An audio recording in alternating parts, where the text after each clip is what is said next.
What is up, everyone? This is Soul with another video, and we're going to cover what we have learned, well, at least some of what we've learned today, as we've learned about patch 10.2, Guardians of the Dream. If you don't mind, like the video, subscribe for more content. We have information, we have speculation, we have comments, and we've got questions, so let's get right to it. So we're going to finally be visiting the Emerald Dream. From the looks of it, it's going to look as if it's located west of the Unanswered Plains, although at least for now, it's not actually going to be west of the Unanswered Plains.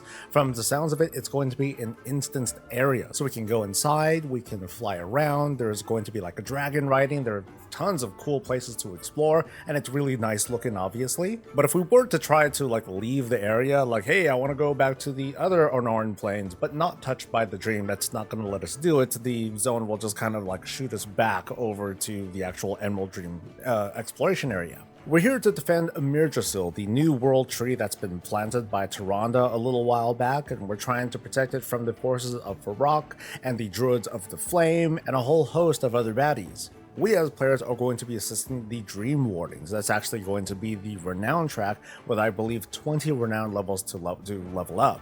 We can probably expect a very similar flow to the other renowns that we've seen throughout Dragonflight, although we don't know about a very specific activity that's related directly to the Dream Wardens. The zone, though, just like the other Dragon Isle zones, is going to have a special sort of community kind of event. This has several stages to it, and the first one is called a Super Bloom, where you kind of escort a big tree, and it's, I guess, dropping stuff. We're trying to defend it from bad guys. From there, we collect seeds around the area, and then finally we plant stuff, and well, there's very little that we know about it, but it just seems to be like this multi-stage event. It's very strongly encouraged that multiple people join up. But they do want to address some of the misgivings from the researchers event and other events where it's a little bit hard for people to complete things on their own. So I guess what they're going to do is, if you at least complete the event at a minimum, like let's pretend it's kind of like the Researchers Under Fire event, as long as you just complete it, you're going to get the maximum reward. But if you want to continue doing it, or if you want to, I guess, do quote better at it, then you'll get additional rewards, but you're totally fine with just doing the bare minimum. While the majority of the story is going to take place in this slice of the Emerald Dream, there are going to be other stories that happen throughout the Dragon Isles. We are going to continue the story of Tyr and possibly complete that quest line. It also seems like the likes of Rathian and Vironath, they're going to team up, and they're going to try to get more dragons into the fold for hopefully what's going to be, maybe in a later patch, we're going to see this grand conclusion with all the dragons of Azeroth are uniting against, well, who knows what. There's a new raid, it's called Unanswered, the Dream's Hope. It's going to be a 9-boss raid. It has 2 kinds of wings, one of which is somewhat untouched by the forces of Varrock, and the other is one that is very much touched by the forces of Varrock. From the looks of it, it's a temple that's designed to protect this new world seed that was planted.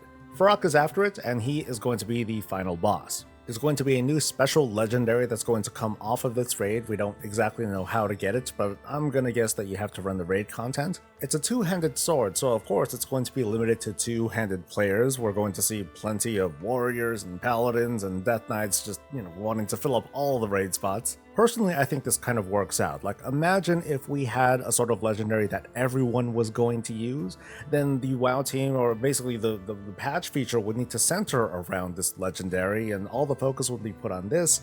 We would need to address things like, account wideness and catch-ups and making it balanced and kind of fair. And in this case, if it's going to kind of have that same sort of feel as, let's say, the Evoker weapon or the Hunter weapon that, it wasn't a legendary, it just happened to be the best weapon from the Vault of the Incarnates raid. If it's coming at that level, that doesn't seem so bad, because at least it doesn't feel like I'm gonna have like this obligation, oh, I better go in so I can power up, or I could start building my legendary or something like that. But that's me. It's not just power that we're looking for, there are plenty of cosmetics to look forward to.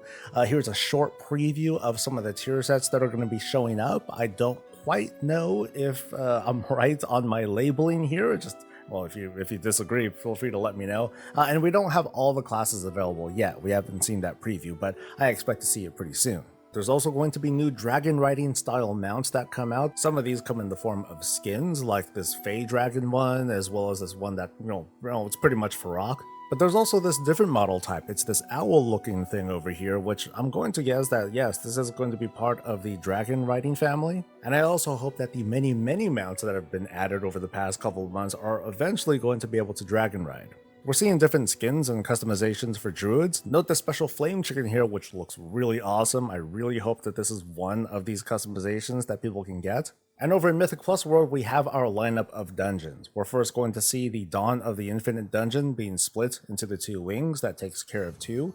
But curiously, we're not going to see any other of the original Dragonflight dungeons. Instead, we're going to get Waycrest Manor and Atal Dazar from Battle for Azeroth.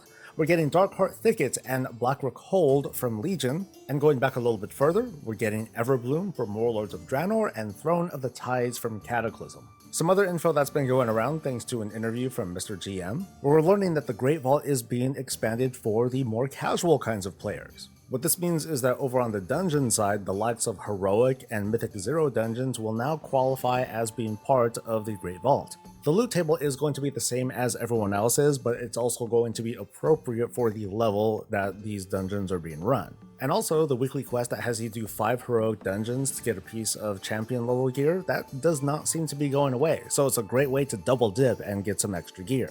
There are also a few things happening with the upgrade system. In this case, the idea of fragments are going away. We're just going to directly get crests instead when we complete content, although we don't have all the details yet. These crests will now sit in the currency tab, they're no longer going to be in our inventory, and from the sounds of it, it's going to have a lower cap, because when you do hit the cap on crests, the next crest that you get is going to be one down from the previous. So let's pretend that there is a cap of 10 aspects, and I happen to do like a mega dungeon, or I do something where I would get aspect crests. Instead, I would get worm crests, and perhaps if I do the same content again, maybe that'll go down to Drake, followed by Whelpling, followed by just not picking anything up.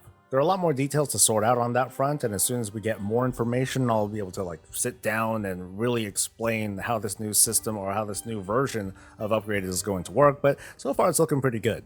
And as for when the patch is going to be, we still don't have much of an indication. It could be before BlizzCon, it could be after BlizzCon.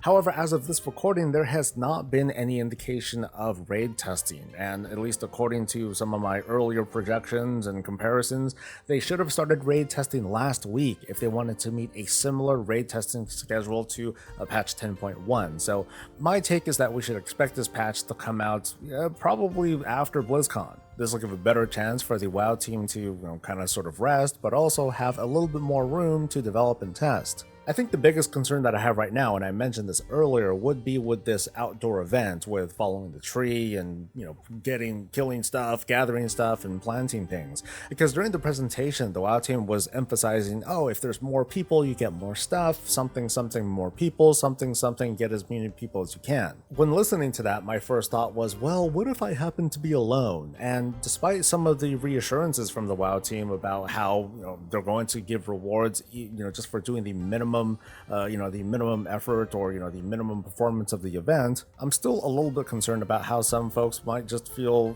kind of lonely or left out, or what's going to happen after when this content, when people have moved on from this. So that's all that we've been told so far. I have a feeling that there's going to be quite a bit more to learn as the days and weeks and months go by, or heck, by the end of this day or after this recording. I'm pretty excited about checking out this kind of full realization of the Emerald Dream for the first time. I'm interested in checking out some of the cool questing armor that we're going to get from the outdoor content, as well as maybe try to get that legendary if it's not something that I have to have my raid team funnel together to one person. I hope that a whole bunch of people can work on it at once. And as we learn more, you bet that I'm going to do some more full breakdowns and more detailed looks at some of the new systems that are coming out. For now, that is it. Let's wait for some of the data mining that's going to come out, and I will see you for the next bit of coverage. Stay safe, stay healthy, and stay breezy.